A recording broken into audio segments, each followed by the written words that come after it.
Oi pessoal, hoje eu vou gravar um vídeo de slime, tá bom? E se vocês quiserem ver, já deixa seu like, se inscreve aqui no canal, também clique no sininho. Ingrediente de slime sem ativador, viu? O ativador é isso daqui. Então primeiro eu vou derramar aqui no pote. Vou derramar aqui tudo. Aqui é sal.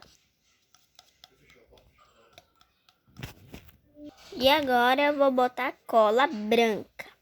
Só um pouquinho, viu? Aí eu vou derramar aqui, ó. Só um pouquinho.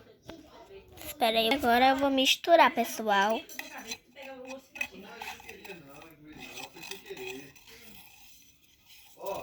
Tá virando slime, pessoal. Ó, pessoal, aqui, ó. Tá virando slime. Ficou uma bola. Vamos ver? Pessoal, ficou assim no slime. Ó, tá dentro. Dá pra mostrar? Ó, meu slime ficou assim, cheio de glitter. Então, se você não tiver ativador na sua casa, use cola e sal, que vai ficar um slime que nem esse que eu fiz. E dê like, se inscreve no canal e tchau, até o próximo vídeo.